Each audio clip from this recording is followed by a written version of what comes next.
Kemarin ada orang ngibul, orang ngawur, bilang begini Pak, solusi satu-satunya kalau Palestina mau menang, Israel mau dihancurkan oleh Allah, satu katanya, rakyat Palestina suruh keluar semua dari Palestina Masjid Al-Aqsa, serahkan itu, ikhlaskan Al-Aqsa kepada Israel. Besok katanya akan turun burung ababil. Zionis saja tidak berpikir seperti itu Pak. Dan ulama-ulama dunia yang memfatwakan wajib hukumnya berjihad melawan pendudukan Israel sejak tahun 1945 difatwakan oleh Al-Azhar dan ulama-ulama dunia, tidak pernah terbersit sedikit pun cara berpikir yang bengkok dan konyol seperti yang disampaikan oleh orang ini. Kira-kira Kiai Hasyim Asy'ari dulu mengeluarkan resolusi jihad tahun 45, menghalau sekutu masuk. Ada nggak dia bilang, perintahkan, kita nggak usah jihad, nggak usah lawan Belanda yang bonceng sekutu tuh di Surabaya. Biarin aja Surabaya diserahkan ke musuh. Entar juga Allah besok turunkan ababil. Ada yang begitu?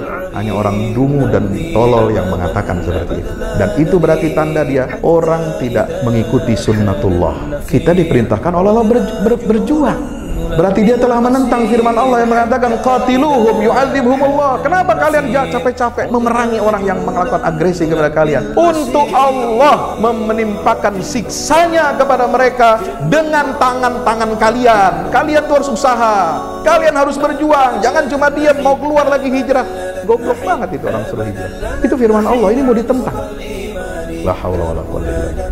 Allah ingin timpakan azab itu kepada musuh kalian dengan tanganmu. Gunakan tangan ini, bangkitlah, jangan terhina, jangan tunduk, jangan menyerah. Itu pesan Allah. Allah Ta'ala mengatakan qatiluhum yu'adzibhumullah biaidikum, dengan tangan kalian Allah akan hancurkan mereka. Enggak tiba-tiba kalian pasrahkan semua kepada Allah. Berarti itu sama dengan ucapannya Bani Israel, saudara, yang mengatakan kepada Nabi Musa ketika diperintahkan oleh Allah, ya qaumi dukhulul ardal muqaddasata allati kataballahu lakum. Apa jawaban jawaban kaum Bani Israel itu ketika diperintahkan oleh Musa untuk masuk ke dalam negeri yang disucikan oleh Allah, Baitul Maqdis? Inna lan nadkhulaha abadan ma damu fiha fadhhab anta wa qatila innaha huna qa'idun. Ini kan sama saja dengan ucapan Bani Israel. Hai Musa, kami tidak akan masuk ke negeri itu. Biarkan saja engkau dan Tuhanmu yang berperang mewakili kami. Kami hanya duduk-duduk saja. Hello, itu akidah Yahudi bos, bukan akidah orang Islam. Ya, nauzubillah tsumma nauzubillah kalau itu keluar dari mulut seorang muslim. Wa yukhzihim, Allah akan hinakan musuh-musuh kalian ini. Wa yansurkum alaihim, Allah akan tolong kalian menghadapi mereka. Wa yashfi sudur qaumin mu'minin, kalau musuh-musuh itu mati di tangan kalian, maka Allah dengan begitu akan membuat lega, memberikan obat bagi hati orang-orang yang beriman. Maka wajar kalau rakyat Gaza memberikan julukan apa? Menteri Kebahagiaan, karena pengumuman Abu Ubaidah ini itu selalu memberikan kabar gembira yang melegakan hati orang-orang beriman.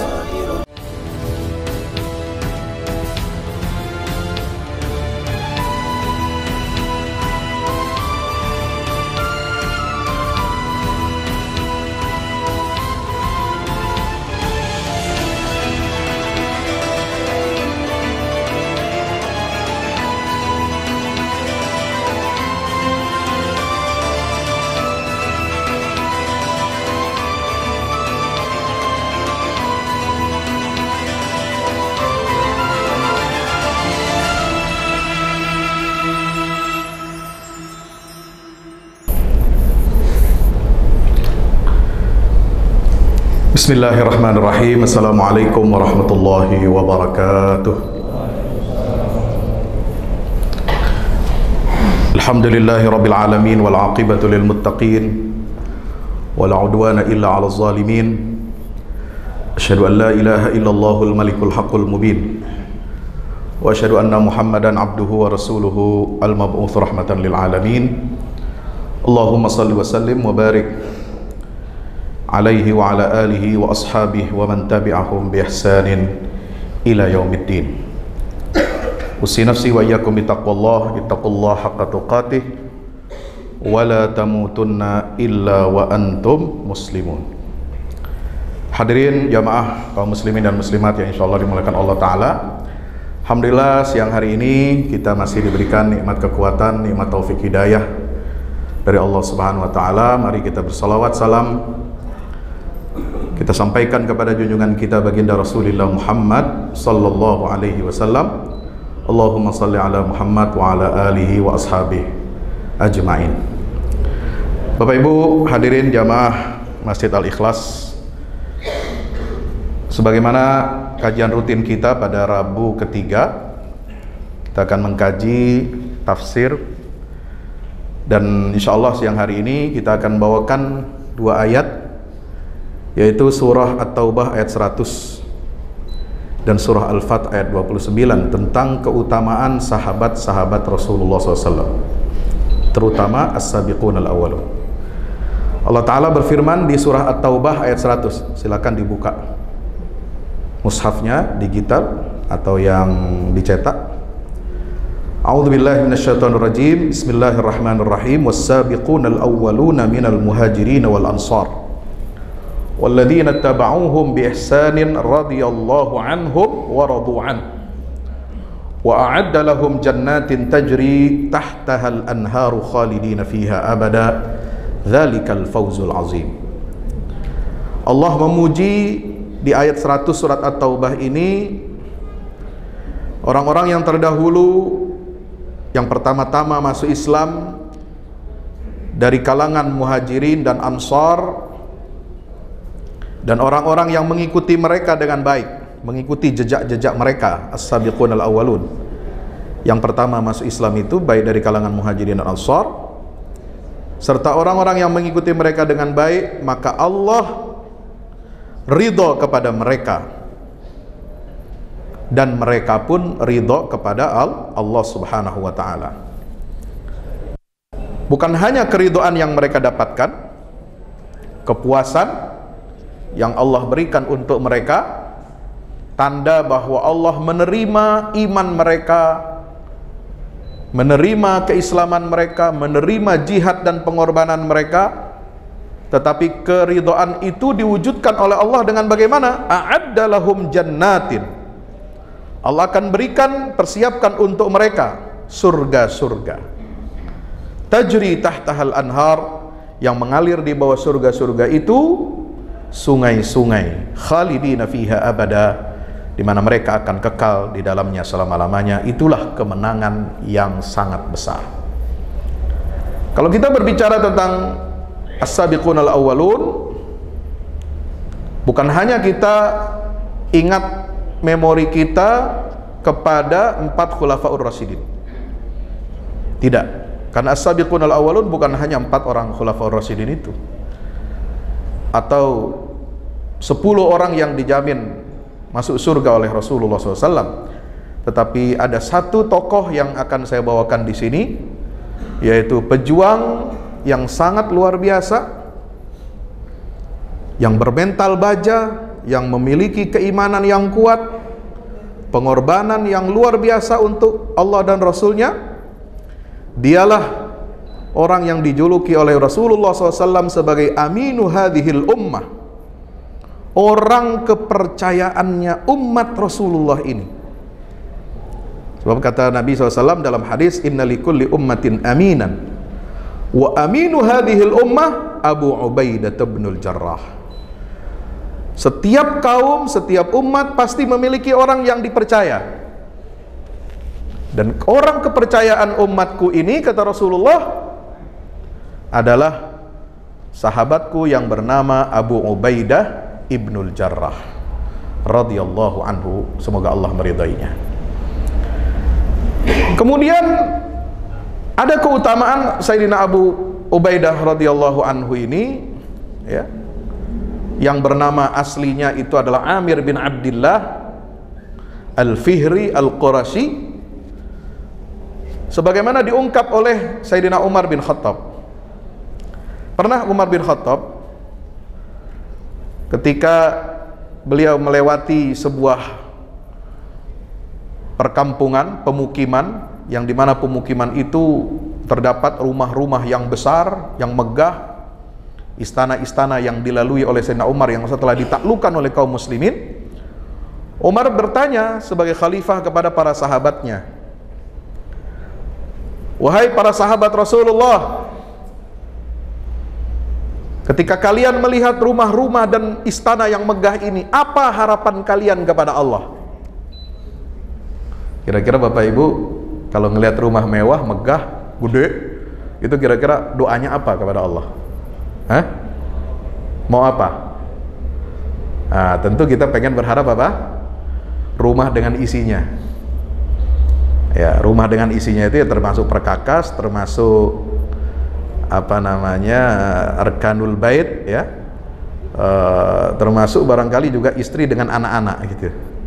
Ya, itu disebut rumah.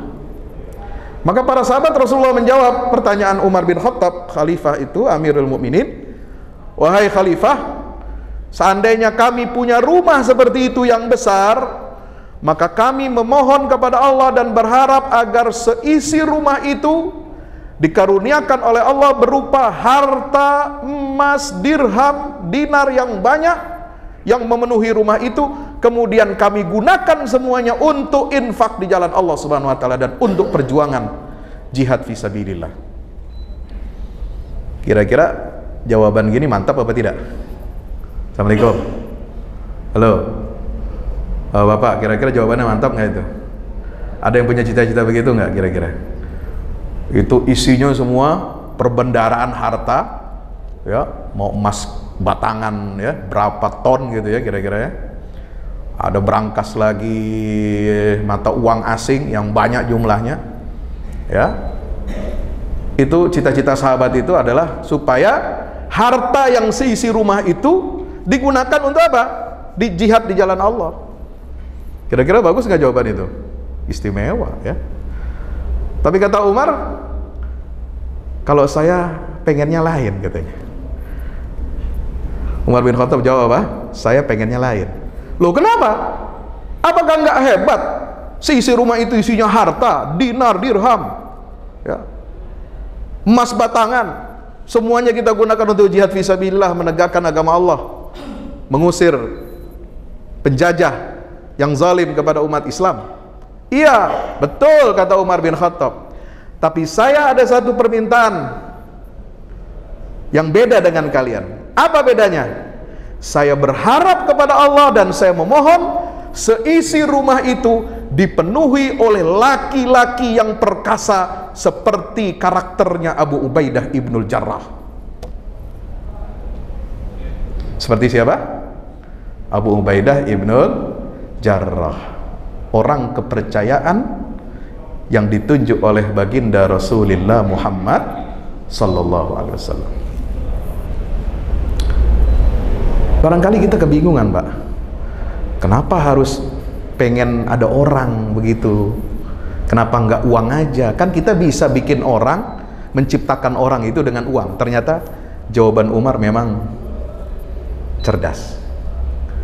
Membentuk orang hebat dengan karakter seperti Abu Ubaidah bin Jarrah tidak cukup dan tidak bisa dengan uang. Berapa banyak orang yang awalnya hebat, berjuang dia, ya, ingin mengusir penjajah. Saya contohkan dulu di Palestina sebelum Intifada. Saya bicara Palestina ya, saya kaitkan ini dengan Palestina karena tadi diminta oleh DKM bicara Ustadz soal Palestina, tidak banyak yang bicara di sini. Oke. Di Palestina sebelum Intifada tahun 87, banyak, tidak sedikit pejuang Palestina itu yang angkat senjata. Tapi kebanyakan mereka dari golongan apa? Ya, golongan nasionalis, sekuler, yang kagak sholat, banyak. Yang penting apa? Angkat senjata, gue mau lawan tuh Israel. Itu di mana-mana banyak itu sebelum Intifada 87. Maka ketika ada syekh yang lumpuh, tubuhnya lumpuh, nih kakinya cacat, lumpuh, dia pakai kursi roda. Dia ngajar guru SD, guru SMP, guru SMA, ngajarin anak-anak kecil ngaji. Ketika dia membuat sebuah gerakan namanya Gerakan Perlawanan Islam, Harakatul Muqawamah Islamiyah, dia cara melawan Israelnya beda dengan yang lain, yang orang-orang hebat itu yang sok angkat senjata itu. Apa yang dia lakukan? Dia kumpulin anak-anak kecil itu yang sekarang jadi pejuang-pejuang sekarang ini. Mereka disuruh untuk baca Quran dengan baik, disuruh memahami Quran dengan baik, diajarkan Quran dengan baik, disuruh hafal Quran dengan baik. Diketawain Pak sama yang angkat senjata. Apaan ente? Kok mau melawan penjajah, ngusir penjajah, cemen amat. Mana senjata ente? Kenapa nggak angkat senjata? Nih kita nih keren. Ya. Masa bisa ngusir penjajah hanya dengan Quran? Begitu. Ini orang gak ngerti agama rata-rata begitu ya. Mohon maaf, dia nggak tahu Quran inilah kekuatan terbesar yang dimiliki oleh umat Rasulullah SAW, bukan senjata, Pak. Ya. Kata Syekh Muhammad Mutawalli Sya'rawi, ya, apa kata beliau? Syekh Muhammad Mutawalli Sya'rawi ini ulama ahli tafsir di Mesir. Kalau kalian bertanya, Ustadz, apa yang mesti kita persiapkan untuk menghadapi musuh penjajah? Apakah kita harus menunggu dulu punya teknologi yang sama dengan mereka, punya persenjataan yang lengkap canggih seperti mereka? Enggak. Kata Syekh Sya'rawi, Allah berfirman meminta kalian wa'iddu lahum mastata'tum min quwwatin wa min ribatil khair. Persiapkanlah untuk menghadapi musuh-musuh kalian itu, para agresor, kekuatan yang kalian mampu. Yang kalian mampu, bukan kekuatan yang sama dengan musuh itu. Itu firman Allah. Nggak ada bilang Allah mengatakan persiapkan kekuatan senjata yang sama dengan mereka. Enggak. Allah mengatakan kekuatan yang kalian mampu. Sebab apa? Allah yang akan menggenapkan kekuatan yang tidak kalian miliki dan dimiliki oleh musuh kalian yang lebih canggih. Dengan cara bagaimana? Sa'ulqi fi qulubil ladzina kafarur ru'b.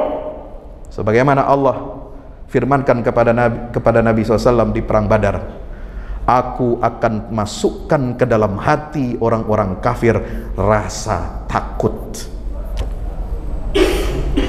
Maka Nabi SAW mengatakan ada 5 ciri keistimewaan yang ada pada diriku, kata baginda Rasulullah, yang tidak dimiliki oleh nabi-nabi dan rasul sebelum aku.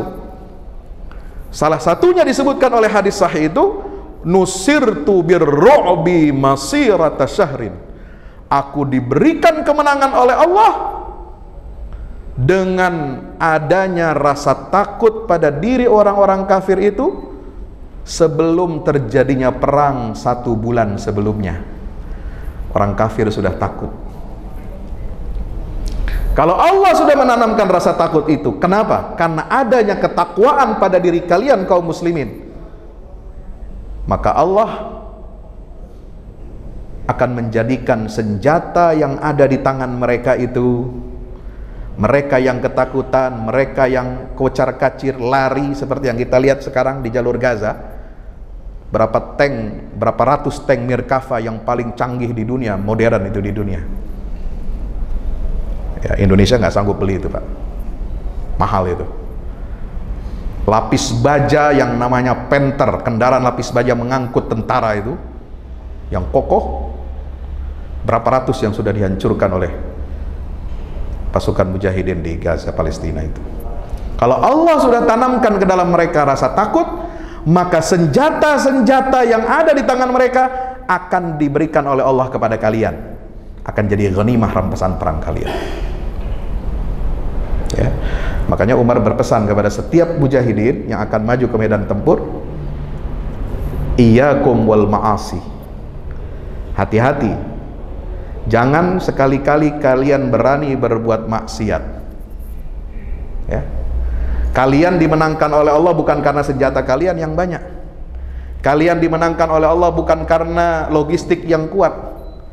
Kalian dimenangkan oleh Allah bukan karena jumlah kalian lebih banyak dari mereka. Tapi kalian dimenangkan oleh Allah hanya karena ketakwaan kepada Allah Ta'ala.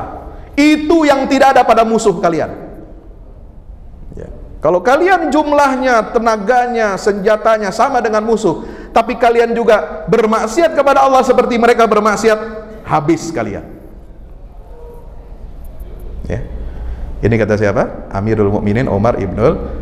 Makanya benar kan? Mencetak orang itu nggak bisa dengan uang, Pak. Ya.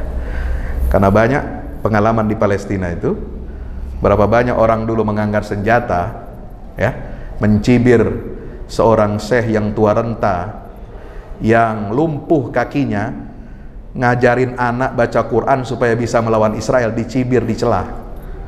Mana senjata kalian? Ternyata yang angkat senjata itu yang pertama menyerah kepada penjajah ketika diajak negosiasi perdamaian dan diiming-imingi harta. Paham sampai sini?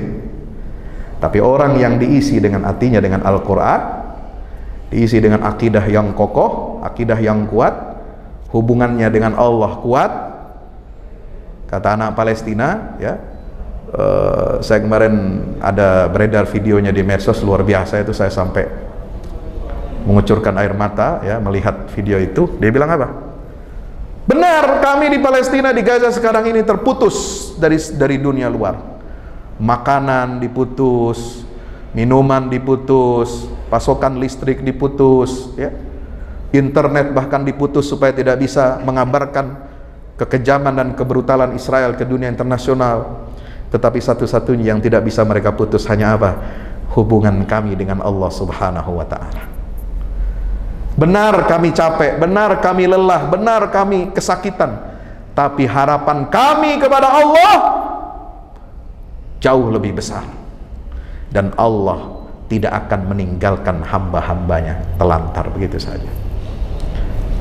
Mencetak anak seperti ini, Pak, nggak bisa dengan uang, ya. Salah kalau Anda mengatakan kita bisa cetak kader-kader hebat seperti Abu Ubaidah dengan uang. No, hanya dengan Quran. Kenapa? Banyak orang dididik, dimanjakan dengan uang untuk menjadi orang hebat, akhirnya tidak bisa menjadi apa-apa. Maka benar kata Umar bin Khattab tadi yang saya ceritakan di awal. Saya berdoa kepada Allah, kalau saya punya rumah ini sebesar ini istana, saya tidak minta diisi, dipenuhi dengan harta dunia yang banyak, tapi saya minta diisi pemuda-pemuda, laki-laki yang perkasa seperti Abu Ubaidah ibnul Jarrah. Paham sampai sini? Makanya sekarang nama Abu Ubaidah itu menjadi narasi baru perjuangan kemerdekaan Palestina dan sangat terkenal. Ini sosok yang pakai apa ini? Ya, pakai kafie, tutup matanya. Ini suaranya beda, Pak. Ya. Orang-orang Arab di sana menunggu pengumuman. Apa yang dia ucapkan orang ini ditunggu oleh jutaan rakyat umat Islam di seluruh dunia Islam, terutama di Palestina. Ya. Dan orang Israel, warga pendudukan tanah Palestina yang diduduki oleh Israel, itu lebih percaya kepada omongan orang ini. Ketika menjelaskan berapa kerugian Israel, berapa tentara yang dibunuh, berapa tank yang dihancurkan, itu lebih percaya mereka, lebih percaya orang ini daripada keterangan dari Netanyahu. Tahu Netanyahu? Ya, itu setan namanya Netanyahu. Itu saya singkat aja, Netanyahu. Ya. Banyak yang nggak percaya. Mereka sekarang menutup demo itu. Ya. Luar biasa. Makanya di Gaza, mohon maaf, ya, Abu Ubaidah yang modern sekarang, yang sekarang jadi juru bicara militer Hamas itu di Palestina, itu diberi julukan baru oleh rakyat Gaza. Dia diangkat oleh rakyat Gaza sebagai Menteri Kebahagiaan. Apa Menteri Kebahagiaan? Ada nggak kira-kira Menteri Kebahagiaan di sini? Nggak ada. Ya, ada Menko Polkam, Menko Kesra, ya kan? Tapi yang bikin orang bahagia ada nggak? Nggak ada. Tapi dengan pengumuman orang ini, rakyat Gaza yang hancur berkeping-keping, rumahnya dihancur, dibakar rumah sakitnya, diserang anak kecil dan anak perempuannya, kalau dengar suara ini mengumumkan sesuatu,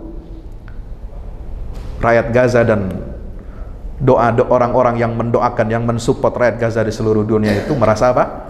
Bahagia. Kenapa? Allah Ta'ala mengatakan, berfirman dalam Al-Quran ayat 11 surat At-Taubah, qatiluhum yu'adzibhumullahu biaidikum wa yukhzihim wa yansurkum alaihim wa yashfi sudur qaumin mu'minin. Wahai orang-orang Islam, perangilah mereka yang melakukan agresi kepada kalian, yang memerangi kalian. Untuk apa umat Islam perangi orang-orang yang melakukan agresi? Kenapa nggak tunggu aja? Ya, kemarin ada orang ngibul, orang ngawur, bilang begini, Pak, Solusi satu-satunya kalau Palestina mau menang, Israel mau dihancurkan oleh Allah, satu katanya. Rakyat Palestina suruh keluar semua dari Palestina Masjid Al-Aqsa, serahkan itu, ikhlaskan Al-Aqsa kepada Israel. Besok katanya akan turun burung ababil. Zionis saja tidak berpikir seperti itu, Pak. Hah? Dan ulama-ulama dunia yang memfatwakan wajib hukumnya berjihad melawan pendudukan Israel sejak tahun 1945 difatwakan oleh Al-Azhar dan ulama-ulama dunia, tidak pernah terbersit sedikit pun cara berpikir yang bengkok dan konyol seperti yang disampaikan oleh orang ini. Ya. Kira-kira Kiai Hasyim Asy'ari dulu mengeluarkan resolusi jihad tahun 45, menghalau sekutu masuk setelah proklamasi kemerdekaan. Ada nggak dia bilang, perintahkan kita nggak usah jihad, nggak usah lawan Belanda yang bonceng sekutu tuh di Surabaya, biarin aja Surabaya diserahkan ke musuh, entar juga Allah besok turunkan ababil. Ada yang begitu? Hanya orang dungu dan tolol yang mengatakan seperti itu. Dan itu berarti tanda dia orang tidak mengikuti sunnatullah. Ya, tidak mengikuti sunnatullah. Kita diperintahkan oleh Allah berjuang. Ya. Berarti dia telah menentang firman Allah yang mengatakan qatiluhum yu'adzibhumullah. Kenapa kalian capek-capek memerangi orang yang melakukan agresi kepada kalian? Untuk Allah menimpakan siksanya kepada mereka dengan tangan-tangan kalian. Kalian tuh harus usaha, kalian harus berjuang, jangan cuma diam mau keluar lagi hijrah. Goblok banget itu orang suruh hijrah. Ya. Itu firman Allah, ini mau ditentang. La haula wala quwwata illa billah. Allah ingin timpakan azab itu kepada musuh kalian dengan tanganmu. Gunakan tangan ini. Bangkitlah, jangan terhina, jangan tunduk, jangan menyerah. Itu pesan Allah. Maka ada ulama mengatakan, kalau orang kelamaan duduk, susah dia bakal berdiri. Betul? Ini perumpamaan ya. Orang kalau sudah kelamaan tinggal di tempat yang gelap, tidak ada cahaya matahari, siang dan malam dia tidak kena cahaya matahari, ketika keluar dia dari penjara yang tanpa sinar matahari itu, kira-kira bagaimana? Matanya akan susah menerima cahaya. Orang yang kalau sudah terlalu lama hidup dalam kehinaan, maka dia akan sulit untuk mendapatkan dan meraih kemuliaan. Ya. Maka itu bukan ajaran Islam yang seperti ini. Allah Ta'ala mengatakan qatiluhum yu'adzibhumullah biaidikum, dengan tangan kalian Allah akan hancurkan mereka. Enggak tiba-tiba kalian pasrahkan semua kepada Allah. Berarti itu sama dengan ucapannya Bani Israel, saudara, yang mengatakan kepada Nabi Musa ketika diperintahkan oleh Allah, ya qaumi dukhulul ardal muqaddasata allati kataballahu lakum. Apa jawaban jawaban kaum Bani Israel itu ketika diperintahkan oleh Musa untuk masuk ke dalam negeri yang disucikan oleh Allah, Baitul Maqdis? Inna lan nadkhulaha abadan ma damu fiha fadhhab anta wa qatila innaha huna qa'idun. Ini kan sama saja dengan ucapan Bani Israel. Hai Musa, kami tidak akan masuk ke negeri itu. Biarkan saja engkau dan Tuhanmu yang berperang mewakili kami. Kami hanya duduk-duduk saja. Hello. Itu akidah Yahudi, bos, bukan akidah orang Islam. Setuju? Quran ini yang bicara. Ya, nauzubillah tsumma nauzubillah kalau itu keluar dari mulut seorang muslim. Wa yukhzihim, Allah akan hinakan musuh-musuh kalian itu. Wa yansurkum alaihim, Allah akan tolong kalian menghadapi mereka. Wa yashfi sudur qaumin mu'minin, kalau musuh-musuh itu mati di tangan kalian, maka Allah dengan begitu akan membuat lega, memberikan obat bagi hati orang-orang yang beriman. Maka wajar kalau rakyat Gaza memberikan julukan apa? Menteri Kebahagiaan, karena pengumuman si Abu Ubaidah ini itu selalu memberikan kabar gembira yang melegakan hati orang-orang beriman. Jadi sampai anak-anak saja ya di Palestina itu luar biasa, dan di dunia Arab sekarang jadi contoh, jadi tauladan, dirindukan. Ya. Inilah yang mengangkat izzahnya umat Islam, bukan yang mengeluarkan fatwa yang aneh-aneh yang tidak sejalan dengan Al-Quran, tidak sejalan dengan sunnah Nabi, ya, juga tidak sejalan dengan kaidah-kaidah yang diberikan oleh salafus saleh. Ya, pengumuman ini sering ditunggu oleh orang. Kata-katanya menghunjam ke dalam jantung musuh.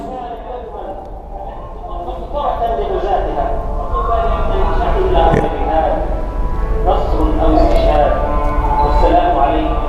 Bahkan Abu Ubaidah ini dia bilang apa?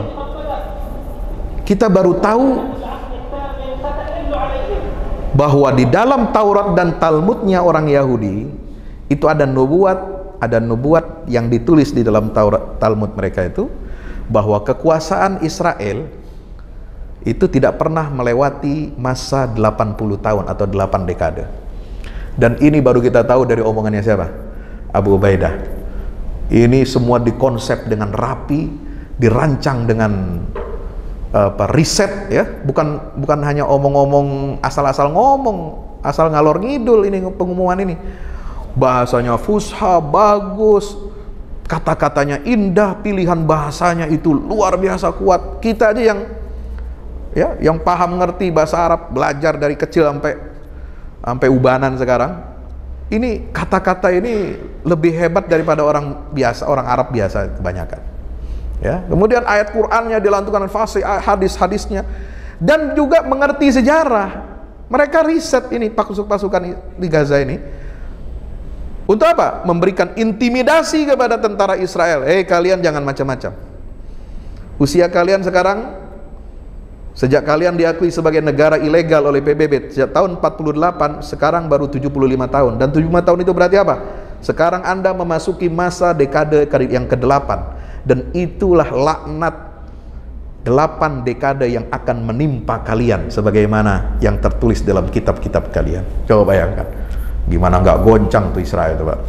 Bukan cuma goncang karena apa? Serangan roket, ya. Bukan karena goncang Israel tuh karena tentara serangan daratnya banyak tewas di tangan mujahidin perlawanan ini, tapi juga diumumkan seperti itu, dan ini diterjemahkan ke dalam bahasa mereka, bahasa Ibrani. Luar biasa. Ya.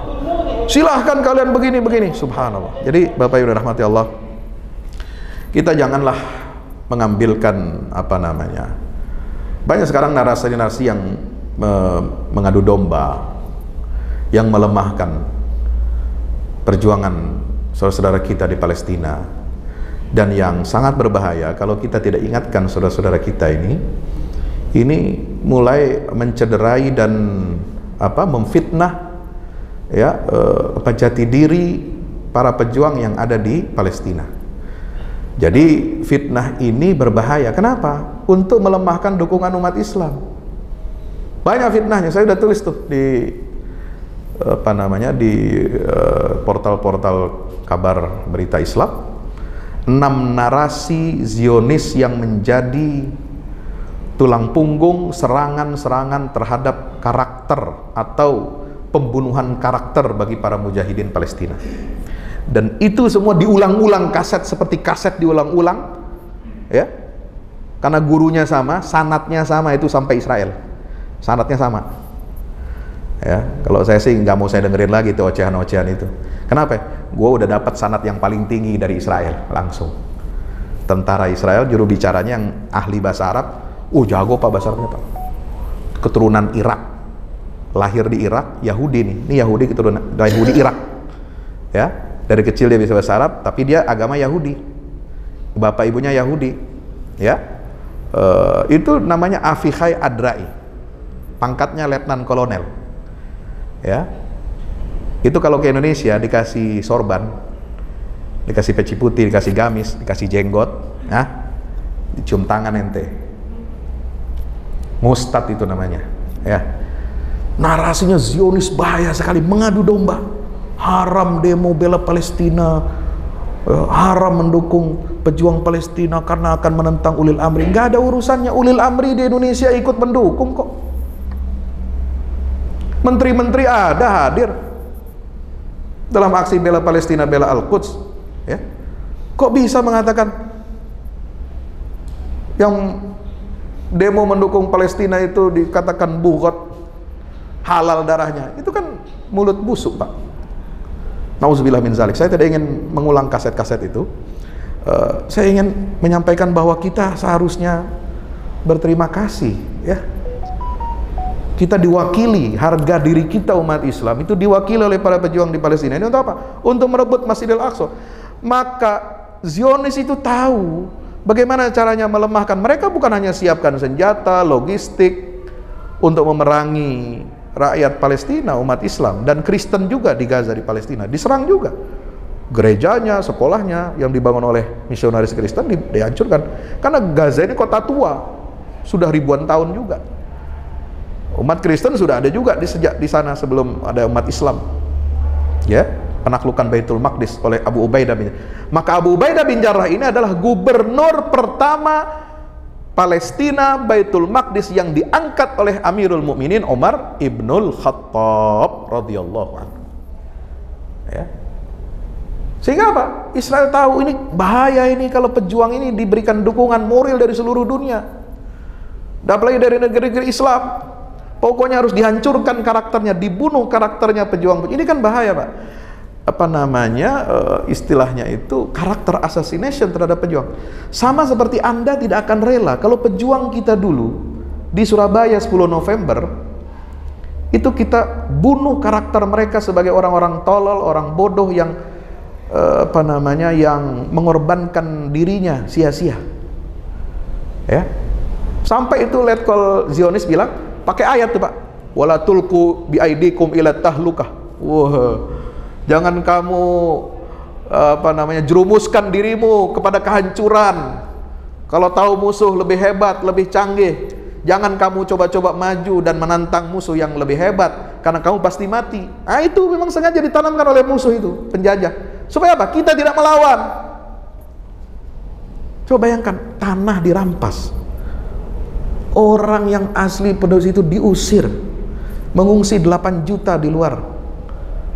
Di dalam Palestina, di Gaza itu 2,2 juta dan di tepi barat ada 3,2 juta. Terpisah, Pak, kayak penjara besar, dikelilingi tembok yang dalamnya tembok apa itu? Mereka bilang al-jidarul fuladhi. Jadi cor sekaligus dicor dengan apa? Semen, tetapi sekaligus juga ada baja dan besinya, itu lebih bukan rangka seperti kita ngecor bangunan ini, enggak. Itu baja dan besi yang tebal, yang kokoh, dia menjadi tembok sendiri itu. Itu dilapisi dengan coran semen, itu dalamnya di bawah tanah 25 meter dan di atas 40 meter. Bayangkan.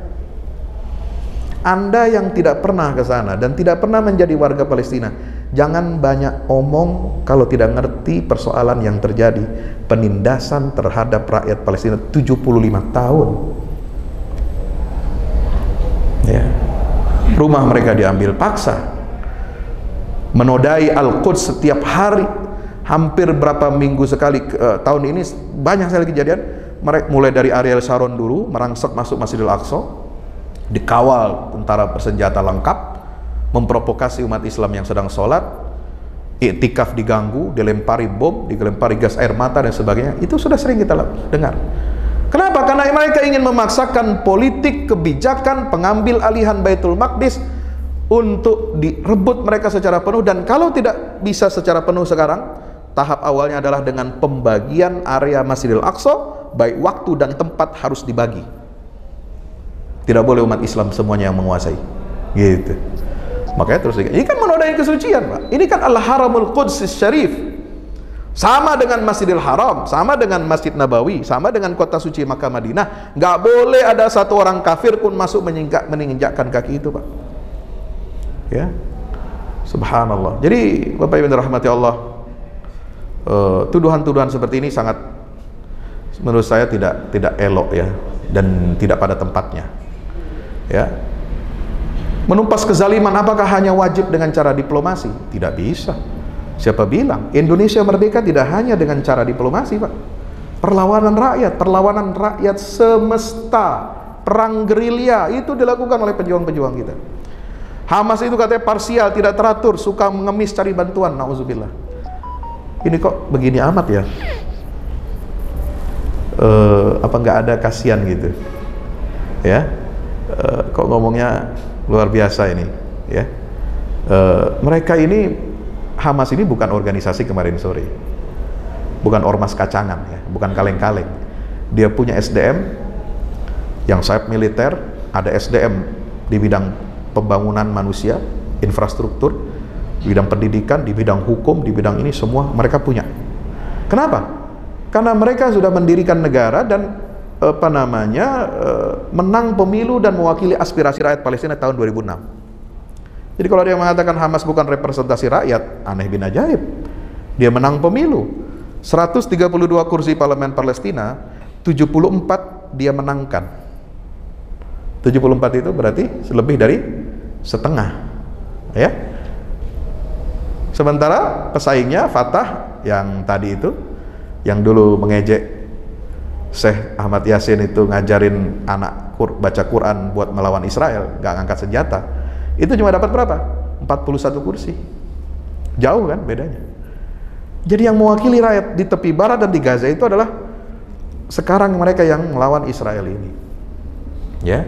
Tidak berkoordinasi. Bagaimana mau berkoordinasi dengan pemerintah yang ada di tepi barat dan negara-negara Arab lainnya, sementara mereka sudah tunduk kepada syarat-syarat penjajah, tidak boleh melawan, tidak boleh melawan. Kalau melawan, ya, maka gaji semua ASN pemerintah otoritas Palestina tidak akan dicairkan oleh Israel, karena yang mengeluarkan dan mencairkan gaji pemerintah sementara Palestina itu di tepi barat itu adalah Israel, Pak. Jadi kalau berani melawan, nggak bisa. Nah, jadi bagaimana mau koordinasi? Bagaimana mau melawan dominasi Israel seperti itu? Sementara yang diberikan amanah sebagai pemerintahan, ya katakanlah yang tidak resmi itu sampai tunduk kepada keinginan dan kemauan Israel. Ya. Kemudian afiliasi. Nah, soal akidah ini ya, ini fitnah ya. Sering diungkapkan bahwa akidahnya kelompok perlawanan Palestina itu adalah akidah Syiah Rafidhah. Itu nggak ada itu. Itu fitnah besar. Ya, saya sudah ketemu berapa minggu yang lalu di Qatar dengan pemimpin Hamas itu Ismail Haniyah. Itu tidak ada Syiahnya sama sekali. Ya, kalau menerima bantuan mungkin ada dari Iran, dari Hizbullah, tapi bantuan yang Hamas terima sama seperti bantuan dari Rusia, dari Cina, dari Korea Utara, itu bantu juga tuh, Pak. Itu bantuan tanpa syarat. Terus apa kemudian terima bantuan? Ya, Cina komunis bisa boleh mengajarkan, menyebarkan ideologi komunismenya di Palestina? Nggak ada ceritanya. Apa kalau terima bantuan dari Rusia, kemudian ajaran Lenin, Marxis diajarkan di Palestina? Nggak ada. Apa kalau terima bantuan dari Iran, lalu kemudian ajaran Rafidhah, Syiah yang memaki dan menghina sahabat Nabi dan istri Nabi diajarkan di Palestina? Nggak ada. Saya berani mengatakan, ingkana rafdan muqawamatul ihtilal falyashhadits thaqalan annana Rafidhah. Sampai ada tokoh Hamas mengatakan, kalau seandainya kami disebut Rafidhah karena melawan penjajahan Israel, maka saksikanlah sebagaimana Imam Syafi'i mengatakan, kalau dianggap Rafidhah, saya dianggap Rafidhah dituduh karena saya mencintai keluarga Rasulullah, maka saksikanlah jin dan manusia bahwasanya saya seorang Rafidhah, kata Imam Syafi'i. Sama orang-orang Palestina ini mengatakan, kalau seandainya melawan penjajah Zionis Israel itu kami dicap, dituduh sebagai Rafidhah, biarkanlah jin dan manusia bersaksi, nggak apa-apa kalau kami disebut dengan cap seperti Rafidhah. Tapi yang Rafidhah dimaksud oleh orang-orang di Palestina adalah, Rafidhah itu artinya apa? Menolak. Benar Rafidhah kami, tapi bukan mencela sahabat, tapi kami menolak penjajahan Israel, kami menolak untuk tunduk menyerahkan Masjidil Aqsa kepada Israel, kami menolak untuk dirampasnya tanah-tanah kami, dan kami menolak untuk dihijrahkan, dipindah paksa dari negeri Palestina ini. Baru kami rela, kami ini adalah Rafidhah. Jadi nggak ada seperti itu, tuduhan jahat ya. Ya, ada lagi fitnahnya luar biasa.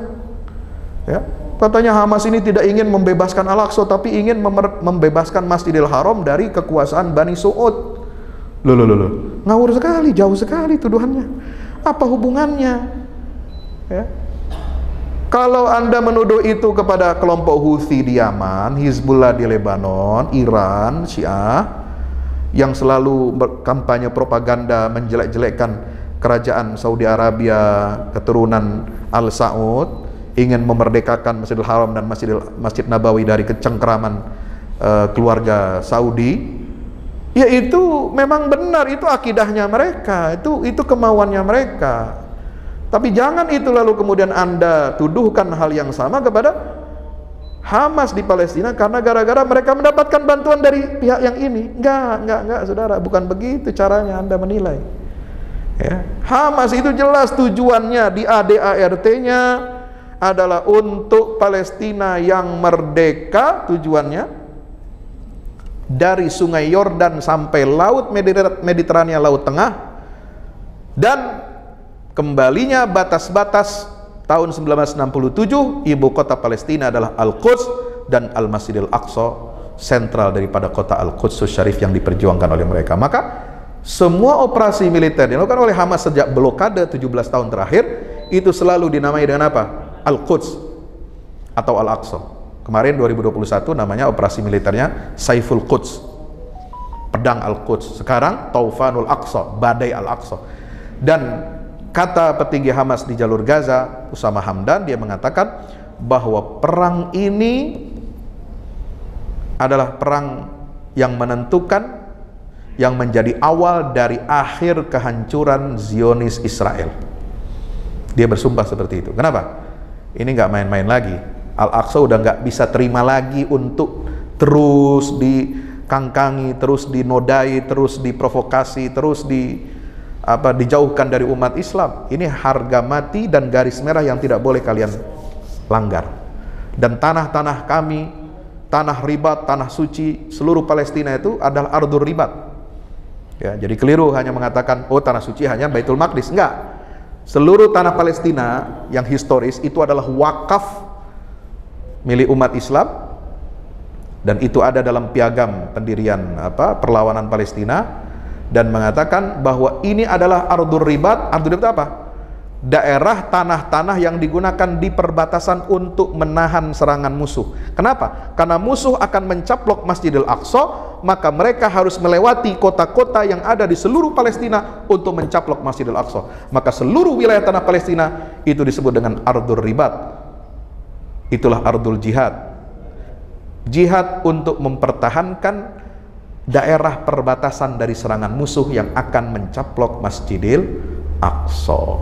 Ya. Oh, ada lagi. Nah, ini yang tuduhan kelima udah saya jawab ya. Tidak mengusir Israel katanya, cuma cari perhatian. Nauzubillah min zalik. Ya. Tadi sudah saya jawab. Kemudian tinggal di luar negeri. Tinggal di luar negeri nggak yang tinggal di luar negeri itu yang ditarget nomor 1. Yang lain-lain tuh masih ada di luar negeri semua, Pak. Sama dengan di Indonesia. Dulu pejuang kemerdekaan Indonesia itu ya, ada yang di dalam negeri, ada di luar negeri. Ada yang mimpin di tengah hutan, ada yang di istana, ada yang di penjara, ada yang di luar negeri, diplomasi. Itu dibagi sama perjuangan itu di mana-mana kemerdekaan. Ya, ada yang di lapangan, ada yang di luar negeri untuk mengatur siasat, mengatur diplomasi hubungan internasionalnya. Nggak bisa dong kita membunuh karakter orang, sebuah kelompok yang memperjuangkan Masjidil Aqsa ini, kemudian kita bunuh karakternya dengan tuduhan-tuduhan sesat seperti itu. Ya. Ismail Haniyah itu sebelum pindah ke Qatar, ya, mengungsi sementara, itu dia berjuang di sana. Dia terpilih sebagai Perdana Menteri di sana. Dia angkat senjata sejak kecil melawan Israel. Keluarganya berapa banyak yang sudah dibantai oleh Israel.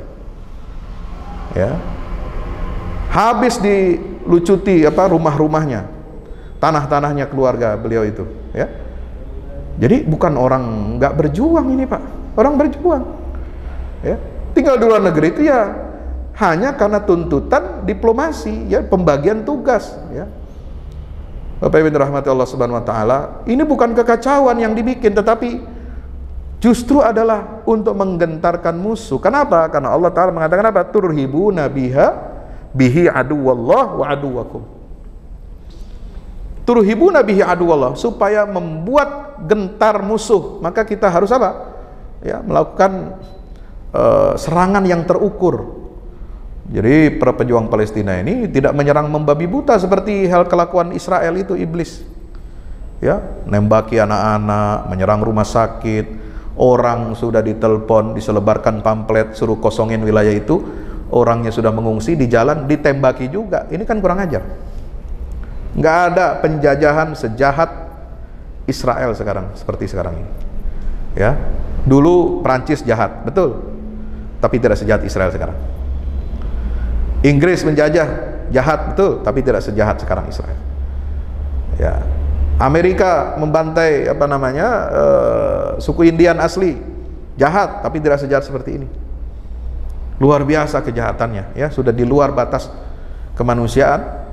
Ya, mereka bahkan ingin membenarkan, melegitimasi kejahatan perangnya itu dengan apa? Memfitnah.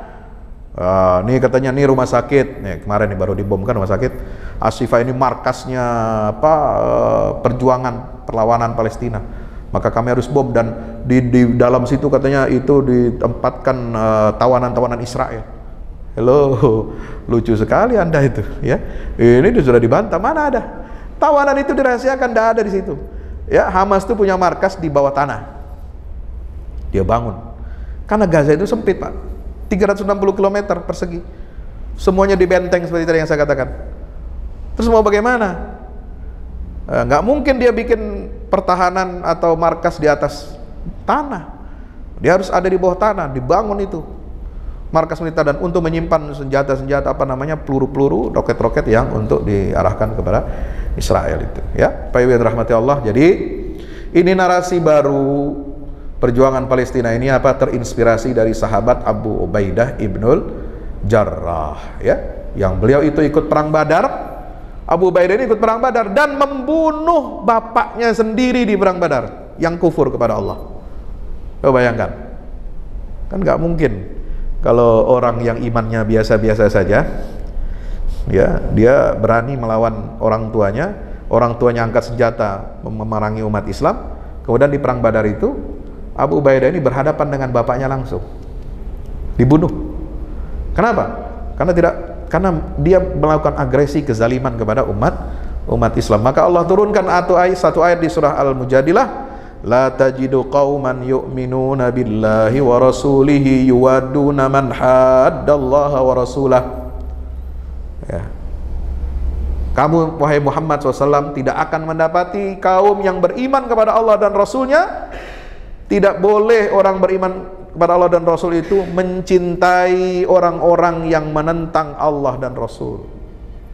Walau kanu abahum au abna'ahum au ashiratahum, meskipun yang menentang Allah itu adalah orang tuanya, bapaknya, saudaranya, anak mereka, bahkan kerabat mereka. Ulaika kataba fi qulubihimul iman. Itulah Allah telah menuliskan, telah mengokohkan iman ke dalam hati orang-orang beriman. Di perang Uhud, Abu Ubaidah sampai rompal giginya. Kenapa?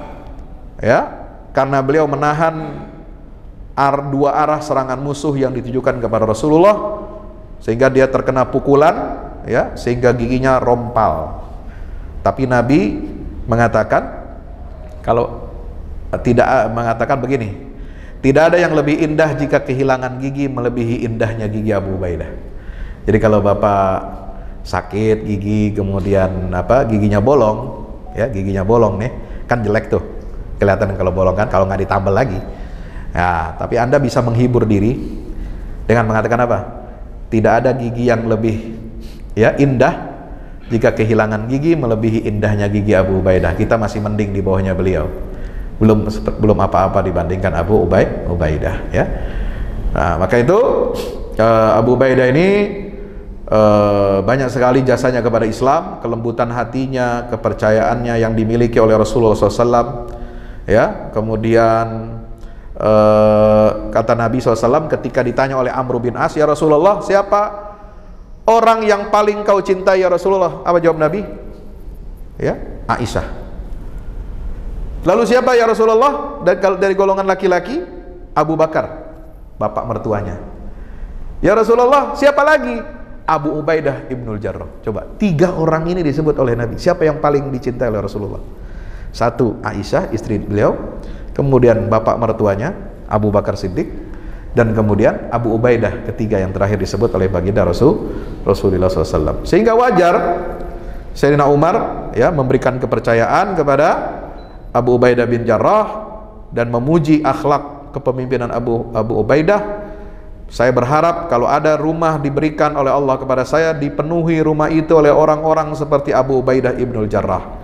Abu Bakar mempercayakan pengelolaan Baitul Mal kepada Abu Ubaidah. Dia jadi gubernur Bank Sentral ya, gubernur Bank Sentral negara Madinah di zaman Abu Bakar dan Umar. Itu adalah siapa?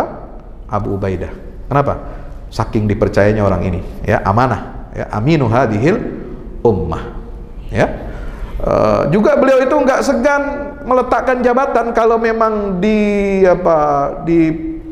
jabatan itu diberikan oleh khalifah kepada orang lain, dia nggak merasa kecil hati, dia nggak merasa terhina gitu.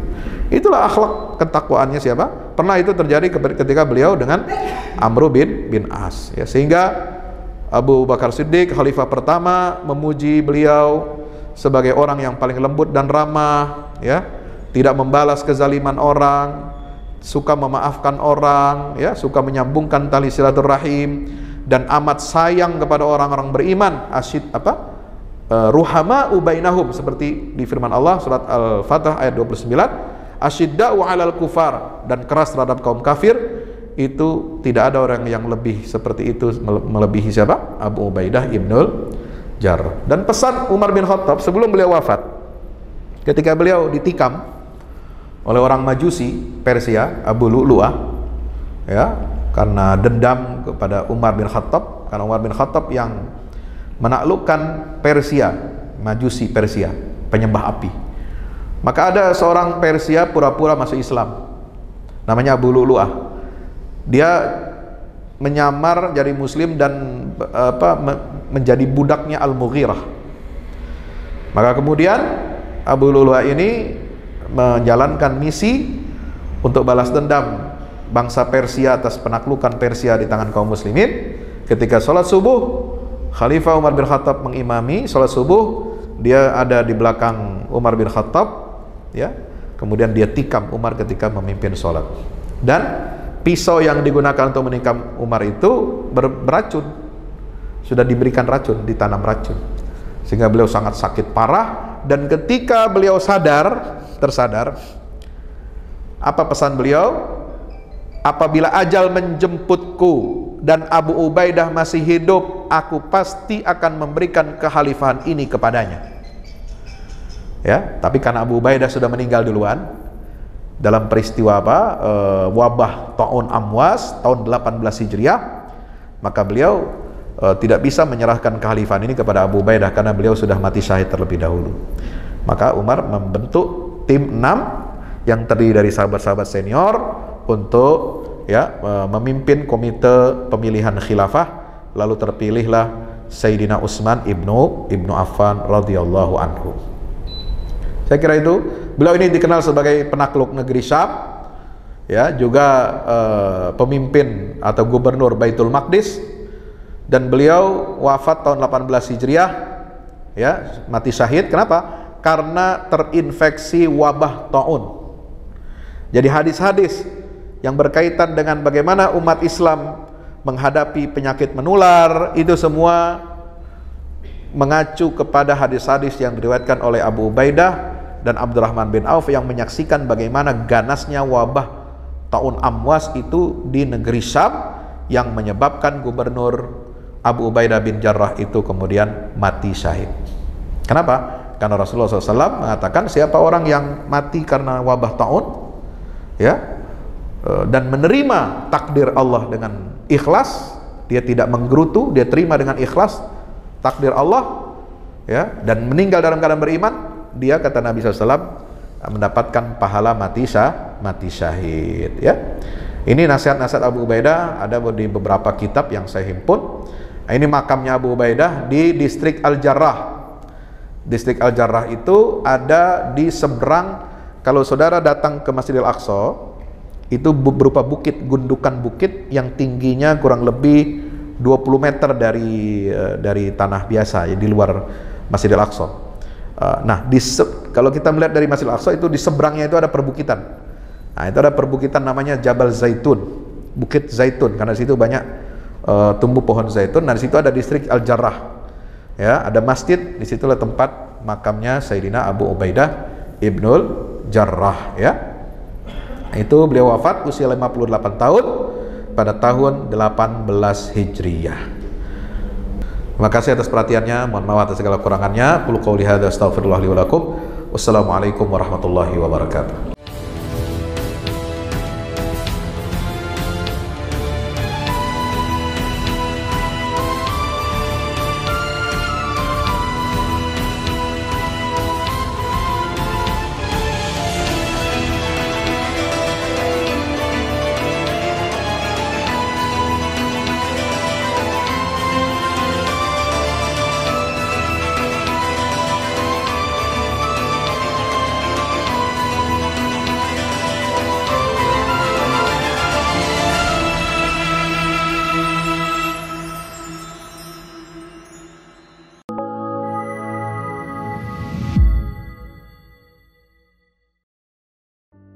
Assalamualaikum warahmatullahi wabarakatuh. Di zaman dan era global yang semakin menuntut kita untuk terus bergerak, ada kebutuhan yang senantiasa harus kita penuhi dalam kehidupan kita. Zaman di mana segala kebutuhan terasa sangat mendesak.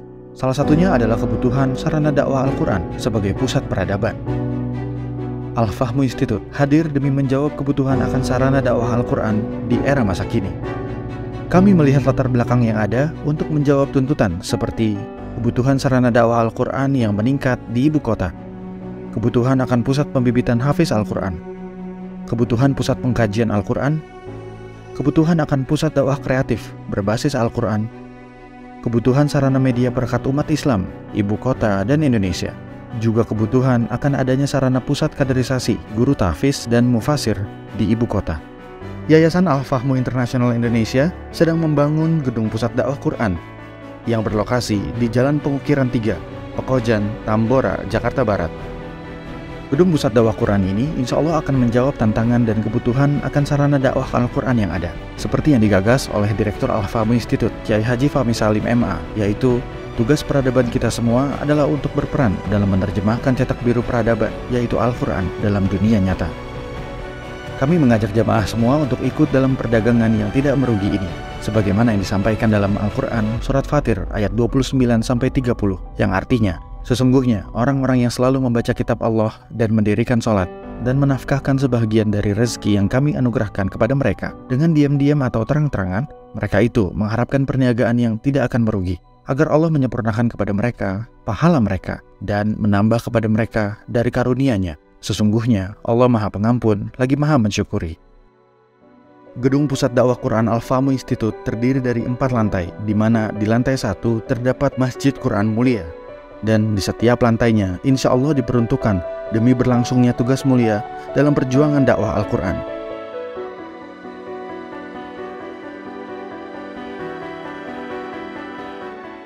Berikut adalah rencana anggaran biaya yang dibutuhkan dalam pembangunan Gedung Pusat Dakwah Quran.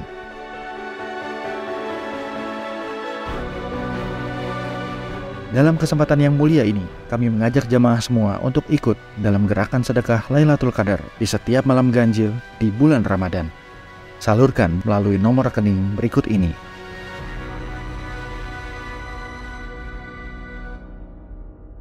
Al-Fahmu Institute, bahagiakan Indonesia dengan dakwah Quran.